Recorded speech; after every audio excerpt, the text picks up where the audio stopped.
सभी शांति प्रेमियों को मेरा प्रणाम। मैं आज के इस वीडियो में शांति सिद्धांत का दूसरा भाग रियलिटी मतलब वास्तविकता के कारण के विषय में एक छोटा सा प्रेजेंटेशन देने जा रहा हूं। मैंने पहले ही कहा है, शांति सिद्धांत मेरे अपने विचार नहीं है, न कि किसी व्यक्ति की एकेडमिक अनुसंधान और अध्ययन से निकला हुआ ज्ञान। शांति सिद्धांत को पता लगाकर हम सब के सामने लाने वाले हमारे शांति अभियान के परम आदरणीय संस्थापक फादर और मदर मून है। फादर और मदर मून को दिल से नमन करते हुए मुझे इस तरह से वीडियो के माध्यम से यह शांति सिद्धांत के महान ज्ञान को बांटने के अवसर प्रदान करने के प्रति आभार व्यक्त करता हूं। हमें शांति सिद्धांत का पहला भाग यानी कि आदर्श से पता चला है, हर इंसान को अपने जीवन में सच्चा माता पिता बनना ही सृष्टि का मूल उद्देश्य था। लेकिन क्या आपको पता है अभी तक दुनिया में कितने लोग सच्चे माता पिता बनने में सफल हुए होंगे? मुझे नहीं लगता है आप किसी भी सच्चे माता पिता को जानते भी होंगे। और क्या कारण होगा जिसके कारण दुनिया में बुराई की उत्पत्ति हो गई और इंसान सच्चे माता पिता बनने से आज तक असफल रह रहा है? हमें किसी भी समस्या को समाधान करने के लिए उसका कारण समझना बहुत आवश्यक है। और इंसान अपने अंतर्मन से हमेशा बुराई को अस्वीकार करने और अच्छाई को पीछा करने के लिए ही प्रेरित होते हुए भी स्वयं को पता चले बिना बुरी ताकतों के बस में आकर अनजान में ही बुरे काम करने को मजबूर हो रहा है, जो कोई भी इंसान कभी नहीं चाहता है। हमारे मन में अच्छा इच्छा द्वारा अच्छाई के कार्य करने के लिए प्रेरित करने वाला अच्छाई के मास्टरमाइंड ईश्वर के विषय में तो हर कोई थोड़ा बहुत जानता है, लेकिन दुर्भाग्य से हमें हमारे अंतर्मन के इच्छा के विरुद्ध बुराई के कार्य करने के लिए मजबूर करने वाला बुराई का मास्टरमाइंड का सही पहचान बताने में आज तक कोई सफल नहीं हुआ है। वह बुराई का मास्टरमाइंड कौन है और उसने क्या कार्य करा के इंसान को इतने बुराई में और दुनिया में बुराई उत्पत्ति करा दिया? आप देख सकते हैं, एक अमेरिकी मानव शास्त्री रिचर्ड हाइनबर्ग ने बुराई के उत्पत्ति का एक विशिष्ट कारण होने का दावा तो किया, लेकिन वो विशिष्ट कारण क्या है बता नहीं सके। वो कहते हैं हर संस्कृति और उम्र के लोगों ने जोर देकर कहा है कि बुराई का एक विशिष्ट कारण होता है कि मानव स्वभाव नेचुरल बिल्कुल भी नहीं है, क्योंकि यह किसी मौलिक गलती या विफलता से विकृत हो गया है जो पीढ़ी दर पीढ़ी कायम है। अगर सच में कहे तो बुराई के उत्पत्ति का विशिष्ट कारण जानने के लिए कोई वैज्ञानिक तथ्य पाना संभव नहीं लगता है, क्योंकि जब बुराई की उत्पत्ति हुआ तब आज के जैसे कोई वीडियो बनाने की, फोटो खींचने की और लेख के रखने की कोई तकनीकी विकास नहीं हुई थी। इसलिए हमें बुराई के उत्पत्ति का विशिष्ट कारण समझने के लिए कई सुनी पौराणिक कहानियों का ही सहारा लेना होगा। सबसे पहले यह एक ग्रीक पौराणिक कहानी का संदर्भ आपको बताना चाहता हूं। शायद आपने पहले ही सुने भी होंगे।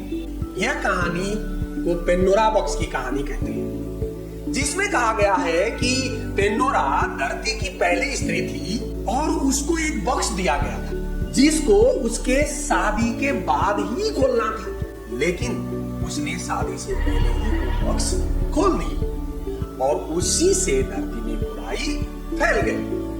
पता नहीं वो कैसा बॉक्स था जिसके खोलने से धरती में बुराई का उत्पत्ति हो गया।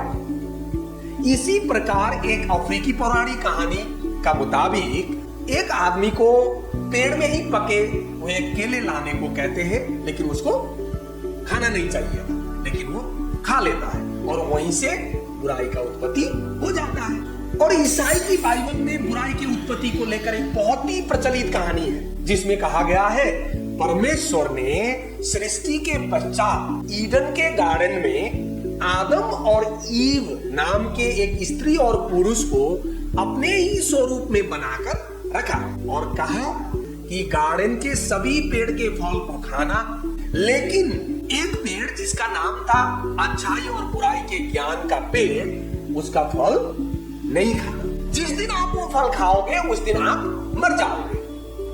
लेकिन उस गार्डन में एक सांप आ जाता है और पहले स्त्री को फल खाने को उकसाता है। स्त्री गलती से वो फल खा लेती है और पुरुष को भी खिलाती है। परमेश्वर के नजर में ऐसा करना पाप था, इसलिए इंसान को ईडन के गार्डन से बाहर फेंक दिया और वही पहले स्त्री और पुरुष आदम ईव के गलती से ही आ गई, ऐसा बाइबल कहता है। हम ये सभी पौराणिक कहानी से क्या मोरल लेसन ले सकते हैं? पहला लेसन है अवज्ञा करना गलत है, क्योंकि तीनों कहानी में जो नहीं करने को बोला है वही किया गया। साथ ही साथ तीनों कहानी से एक और मूल लेसन मिलता है, अधैर्य होना भी गलत है, क्योंकि तीनों कहानी में यही दिखाता है कि धैर्यता नहीं रखा गया। फिर भी तीनों कहानी से ये स्पष्ट नहीं होता है अधैर्य होकर इंसान ने अवज्ञा करके वो कौन सा गलती किया जिसके कारण धरती में बुराई की उत्पत्ति हो गई। क्या वो फल ही खाना था, केला खाना था, बक्सा बोलना था? वास्तव में ये सारे कहानी में किसी एक विशेष गलती को संकेत में बताया गया है, क्योंकि हमें जब किसी भी चीज को सीधा शब्दों में कहना मुश्किल होता है तो हम संकेत के सहारा लेते हैं। ये तीनों ही कहानी में भी कुछ ऐसा ही हुआ है। ईडन के गार्डन की बाइबल की कहानी को देखें तो वहां जो सांप इंसान से बात कर सकता था, परमेश्वर ने इंसान को दिए हुए आज्ञा को समझता था और मनुष्य को लुभाने का क्षमता भी रखता था। यह सांप अवश्य ही सच में सांप नहीं था। कोई सांप आप इंसान से बात करते हुए देखे हो आपने? वो एक आध्यात्मिक अस्तित्व था। सृष्टि में इंसान से संवाद करने में सक्षम ऐसा आध्यात्मिक अस्तित्व कौन होगा? वो है देवदूत या स्वर्गदूत, फरिश्ते, जो सभी स्वर्गदूतों का मास्टर था और उसका नाम बाइबल में कहा है लूसीफर। और जो फल खाने की बात कहानी में बोला गया है वो सच में ही फल नहीं था, क्योंकि फल खाने से तो मर जाने की चेतावनी थी वहां पे, जबकि फल का उद्देश्य तो जीवन लेना नहीं देना होता है। फिर इंसान के माता पिता के रूप में परमेश्वर इंसान की परीक्षा भी नहीं ले रहे थे। एक साधारण इंसान भी ऐसा नहीं करता कि कहीं जहर को रख के अपने छोटे बेटे को, बेटा यहाँ पे जहर मत खाओ, नहीं कहेगा। खाओगे तो मर जाओगे, नहीं कहेगा। और इंसान को ये फल का इच्छा जीवन से भी ज्यादा था, क्योंकि उन्होंने इस फल को परमेश्वर की फल खाने पर मर जाने की चेतावनी को भी नजरअंदाज किया। तो ये फल क्या हो सकता है? इसको जानने के लिए इंसान के फल खाने के बाद की स्थिति को समझना जरूरी है। चेतावनी था कि फल खाने पर मर जाओगे, लेकिन वो प्रथम पुरुष और स्त्री आदम ईव ने फल खाने के बाद तो मरे नहीं, बल्कि उनके संतान हो गए। और दूसरी बात, फल खाने से पहले इंसान नंगे थे, फिर भी कोई शर्म महसूस नहीं कर रहे थे। लेकिन फल खाने के बाद वो लोग अचानक शर्म महसूस करते हैं और अपने लाज को ढकने के लिए पेड़ पत्तों के सहारे अपनी लाज को ढक लेते हैं। अगर उन लोगों ने अपने हाथों के जरिए फल तोड़कर मुंह से खाए हैं तो शारीरिक अंग यानी यौनांग को क्यों छिपाया? मान लीजिए एक छोटा सा बालक बहुत भुखाया हुआ था और वो अपने किचन में जाता है और वहां पे कुछ मिल जाता है, वो खा लेता है, लेकिन अचानक वहां पे उसकी मम्मी पहुंच जाती है, तो वो क्या करेगा? अगर उसने जो खाने के लिए हाथ में लिया था वो हाथ में ही था तो वो हाथ को छिपाएगा, और मुंह पे डाल चुका है तो वो मुंह को ढकेगा, लेकिन यौनांग को तो नहीं ढकेगा ना। बाइबल की कहानी में आदम और ईव ने कौन सा अंग को ढका और छिपाया? उनके शारीरिक अंग, मतलब यौनांग को।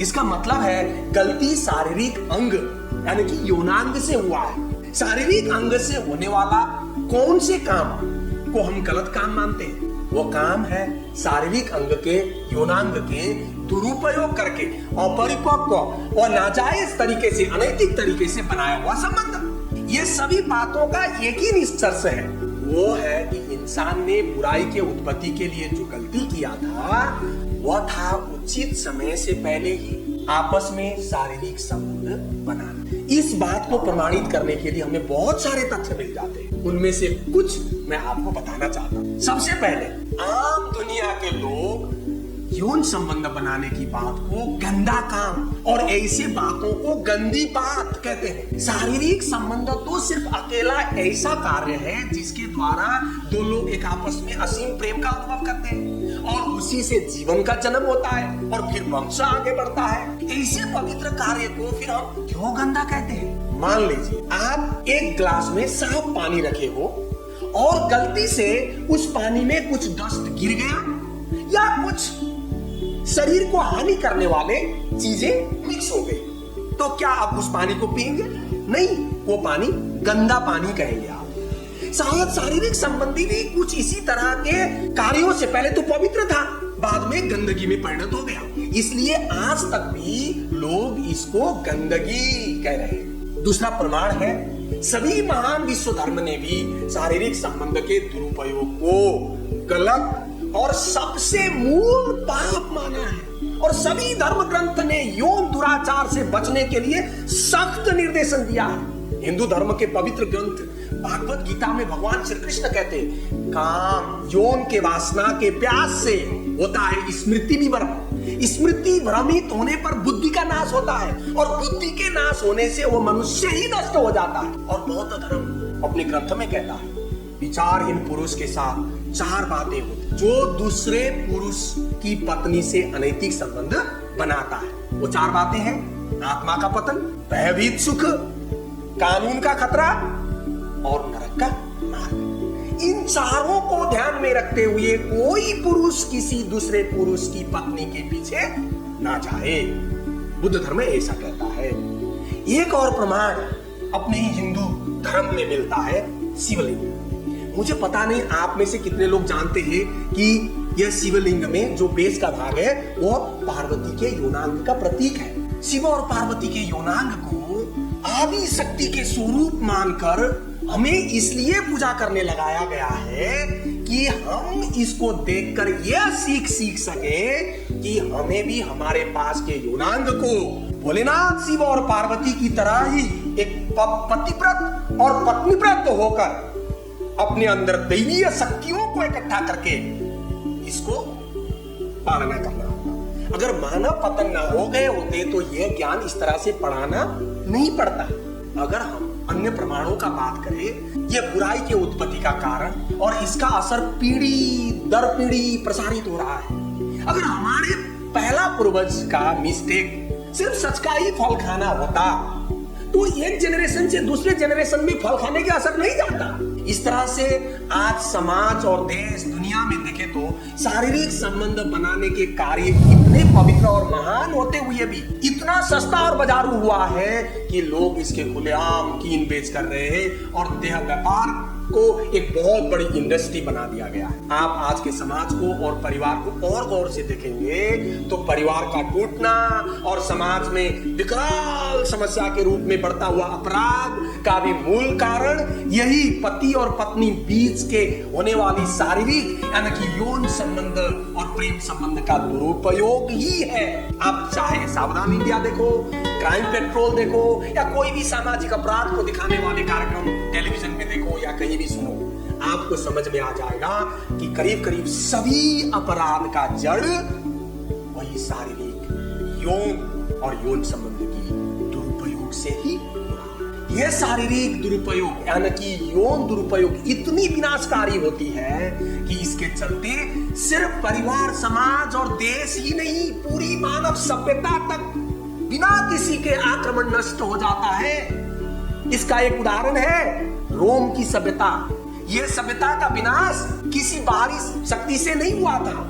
आज से 2000 साल पहले यह सभ्यता इतनी शक्तिशाली था कि आज के अमेरिका जैसा ही दबदबा रोम का था दुनिया में। लोग कहते थे हर एक रोड रोम पहुंचाता है, एवरी रोड लीड्स टू रोम। लेकिन जब वहां शारीरिक संबंधों का दुरुपयोग और नैतिक पतन का पराकाष्ठ में पहुंचा, बिना किसी बाहरी शक्ति के आक्रमण से रोम खत्म हो गया, पतन हो गया, नष्ट हो गया। भले ही अलग अलग धर्म धरती में बुराई का अलग अलग कारण बताते हो, लेकिन अभी बताए गए इन सभी प्रमाणों से यह बात स्पष्ट हो जाता है कि इस दुनिया का सभी भयावह और विनाशकारी मानवीय त्रासदी और बुराई का और इंसान को सच्चे माता पिता बनने से रुकावट पैदा करने वाला मूल कारण प्रथम पुरुष और प्रथम स्त्री, यानी कि पहला मानव पुरखा, जिसको क्रिश्चियन आदम ईव कहते हैं, हिंदुइज्म मनु शत्रुपा कहते हैं, चाहे जो भी नाम हो, उनके अपरिपक्व और नाजायज तरीके से बनाए हुए शारीरिक या यौन संबंध ही ये सभी बुराई का कारण है। अब सवाल ये उठता है, ये सर्वज्ञानी महान ईश्वर के पवित्र संतान के रूप में रचित प्रथम पुरुष और स्त्री किस वजह से इतना बड़ा गलती करने को मजबूर हो गए होंगे? इंसान को किसने बहकाया होगा, या वो अपने आप ही ऐसे गलती कर लिए होंगे? इसको समझने के लिए हमें पतन का प्रक्रिया और इसके पीछे के प्रेरणा को समझना पड़ेगा। यह समझने के लिए फिर हमें एक क्राइम सीन को विश्लेषण करना पड़ेगा, जो शुरू में हुआ क्राइम है। सर्वप्रथम हमें यह समझना होगा कि सृष्टि में इंसान को रचना करने के पहले का स्थिति कैसा था। ऐसा लगता है इंसान सृष्टि का अंतिम रचना है, और इंसान को सृष्टि करने से पहले ईश्वर के पास जो स्वर्गदूत फरिश्ते थे, वो ईश्वर के नौकर के रूप में ईश्वर के साथ रहते थे। उन सब स्वर्गदूतों का मास्टर यानी कि हेड नौकर, जिसका नाम लूसीफर बताया गया है, जो अपने आप को ईश्वर के सबसे करीब मानता। लेकिन इंसान के रचना किए जाने के बाद लूसीफर को लगा कि ईश्वर अपने सबसे प्रिय संतान के रूप में बनाए हुए इंसान को अब लूसीफर से ज्यादा प्रेम दे रहे हैं, वो करीब हो गए। ऐसे स्थिति में लूसीफर के अंदर एक ईर्ष्या की भावना पैदा होना स्वाभाविक था, जो शायद स्वाभाविक रूप से एक परिवार में पहले जन्मे बच्चे के भीतर भी उसके पश्चात जन्मे बच्चे के कारण पैदा हो जाता है। एक पिता के रूप में यह मेरा खुद का भी अनुभव है मेरे बच्चे में। वास्तव में सृष्टि के शुरुआत में भी जब स्वर्गदूत को लगा कि अब ईश्वर मेरे से ज्यादा इंसान को प्यार करने लगे, तो स्वर्गदूत को थोड़ा जलन और ईर्ष्या होना लाजमी था, स्वाभाविक था। लेकिन एक आध्यात्मिक अस्तित्व के रूप में ईश्वर के सारे योजना को जानकर भी ईश्वर के नौकर के रूप में ईश्वर के संतान का भी नौकर की तरह सोचने की विपरीत इंसान को अपना प्रतिद्वंदी मानकर उसको नष्ट ही कर देने का सोच एंजल यानी कि स्वर्गदूत में पैदा हो जाता है।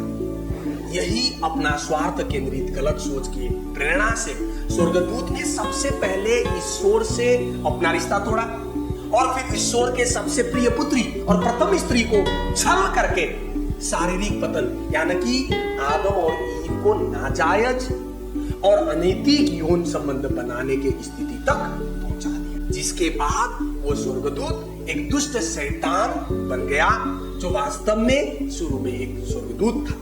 मानव पतन का यही गलती मानव इतिहास के तमाम बुराई का जड़ बन गया, और आज तक भी हम ना इस जड़ को उखड़ फेंकने में सफल हो पाए, ना ही उस पतन से निकले पतित स्वभाव के शिकार होने से अपने आप को आसानी से बचा पा रहे हैं।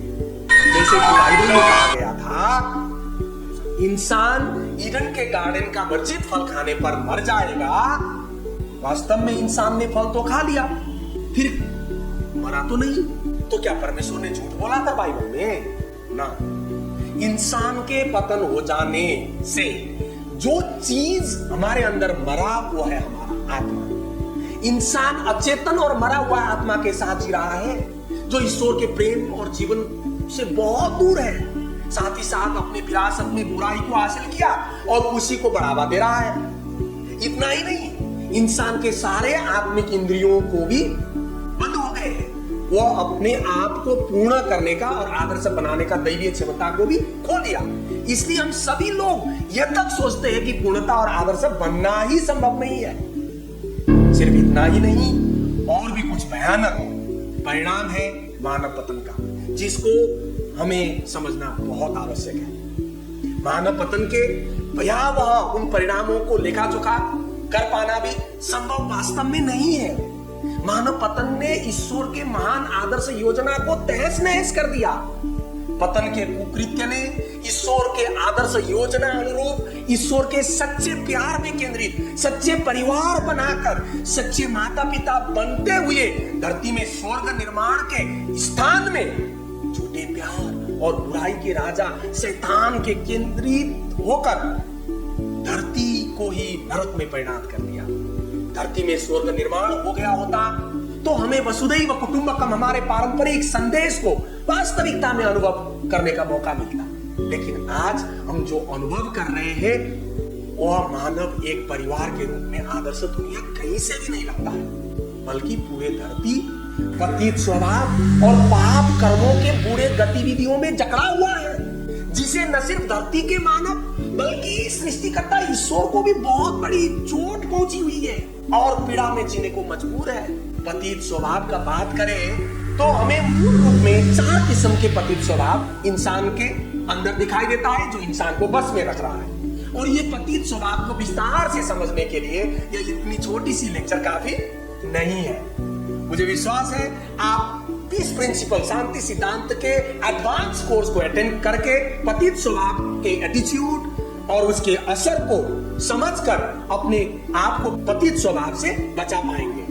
और पाप के विषय में भी बात करें तो मुख्य रूप में पाप 4 प्रकार के हैं, और ये 4 प्रकार के पाप को भी समझने के लिए और उससे मुक्ति प्राप्त करने के लिए आपको शांति सिद्धांत का एडवांस कोर्स को ही अटेंड करना पड़ेगा। I hope you will attend. जब तक हम पतित स्वभाव और पाप को अच्छे से नहीं समझेंगे तब तक इंसान इस दुनिया से बुराई के अस्तित्व और उसके गतिविधि को मिटाने में सक्षम नहीं होगा।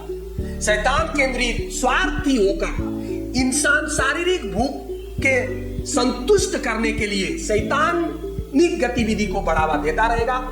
निस्वार्थ मन से ईश्वर केंद्रित होकर अच्छाई और भलाई के ईश्वरीय गतिविधि में तो संलग्न होना भी पसंद नहीं करेगा। और ऐसे सभी कार्यों से न कि सिर्फ इस दुनिया में इंसान बल्कि स्वर्ग में ईश्वर को भी अकल्पनीय दुख, पीड़ा और शोक का महसूस करना पड़ रहा है। जैसे कि आप ये उदाहरण देख सकते हैं। मान लीजिए एक छोटा सा बच्चा जो अपनी बीमारी का पहचान भी नहीं कर पाता, क्या हुआ है बोल भी नहीं पाता, वो जब बीमार होने पर कौन सबसे ज्यादा दुखी होगा, उसकी माँ बाप या वो बच्चा? बच्चा रोएगा, चिल्लाएगा, फिर भी उसको पता ही नहीं होगा कि वो क्यों रोना पड़ रहा है उसको। लेकिन ये सब को देखकर उसके माँ बाप इतने दुखी हो जाएंगे कि वो अपने बच्चे की बीमारी जब तक ठीक नहीं करेंगे तब तक चैन से जी नहीं पाएंगे।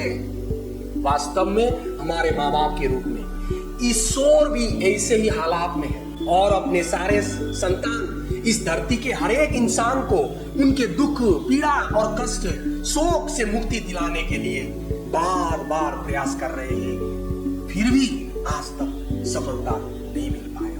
आप कल्पना भी नहीं कर सकते हैं ईश्वर इस पल भी दुख वेदना में व्याकुल होकर तड़प तड़प कर अपने अरबों संतानों को दुख पीड़ा के दलदल में फंसे हुए देखकर शोकाकुल होने को मजबूर है। क्या आपको मालूम है इतनी बड़ी बात को अभी तक यह धरती में कोई समझ नहीं पाया। यह पहली बार है धरती में किसी ने ईश्वर भी पीड़ा में होने की बात को उजागर किया। वो व्यक्ति है हमारे अभियान के फाउंडर फादर और मदर मून। हम सब अपने मन में उम्मीद बिठाए ईश्वर का पूजा करते हैं, मन्नत मांगते हैं, प्रार्थना करते हैं, पुकारते हैं कि वो हमारे दुख को कष्ट करे, हमारे विघ्न बाधा को दूर करे और सुख शांति और समृद्धि से हमें आशीषित करे। लेकिन सत्य बात तो यह है कि ईश्वर खुद बहुत बेचैनी के साथ धरती के तरफ देखकर उनके पीड़ा और कष्ट को समझकर ये धरती में बसे उनके अरबों संतानों के कष्ट और पीड़ा से मुक्ति दिलाने के लिए काम करने वाला एक व्यक्ति के खोजी कर रहे हैं। उम्मीद करता हूं आप वो एक व्यक्ति बनेंगे जो ईश्वर के कार्य करने के लिए तैयार हो जाएंगे। मैं अपने प्रेजेंटेशन के अंत में एक और बात आपको बताना चाहता हूं, शायद यह आपके मन में भी अवश्य ही आ चुका होगा। वो है वो सर्वव्यापी, सर्वशक्तिमान और सर्वज्ञानी होकर भी ईश्वर ने इंसान को शुरू में ही गलती करने से क्यों नहीं रोका होगा? क्या उनको पता नहीं चला होगा कि अपने संतान गलत रास्ते पर चल रहे हैं? नहीं देखे होंगे उन्होंने, और उनसे बहुत भयानक गलती होने वाली है, ये उनको पता नहीं चला होगा। क्यों ये सब देखकर भी ईश्वर ने कुछ नहीं किया होगा? वास्तव में वो चाहकर भी कुछ ना कर पाने की स्थिति में थे, क्योंकि वो अपने ही सिद्धांत से बंधे हुए थे और अपने सिद्धांत से बाहर जाकर वो कुछ भी नहीं कर सकते थे। अगर वो ऐसे करते तो उन्होंने बनाए हुए प्रिंसिपल का ही उल्लंघन हो जाता और एक और नया नियम बन जाता। जहां आगे बार बार इंसान जब गलत रास्ते पर चलेगा तो फिर उसको बचाने के लिए आना पड़ेगा, और इंसान के अंदर खुद अपने आप पूर्णता में पहुंचने की कैपेसिटी से भी समझौता हो जाएगा। इन सभी कारणों से अपने सिद्धांतों से कंप्रोमाइज ना करते हुए, इंसान के गलती करते हुए देखकर भी ईश्वर कुछ नहीं कर पाए, और सच्चे माता पिता बनकर धरती में स्वर्ग निर्माण करने के लिए धरती के मालिक के रूप में सृष्टि किया हुआ ईश्वर का संतान, पहला मानव पुरखा, जिसको क्रिश्चियन आदम ईव कहते हैं और हिंदुइज्म मनुष्यरूपा, चाहे जो भी नाम से हम उनको कहें, उनके पतन के गलती ने इंसान को एक झूठे माता पिता बनाकर पूरे धरती को ही नरक में परिणत कर दिया, और आज तक भी धरती में स्वर्ग निर्माण के कार्य पूरा नहीं हो पाया। अब सवाल यह है कि यह बुराई को कैसे खत्म करें। विडंबना तो यह है कि लोग बुराई को लेकर बहुत कंफ्यूज है, कि आज के लोग और कुछ तो धर्म भी बुराई कभी खत्म नहीं होने की बात बताते हैं।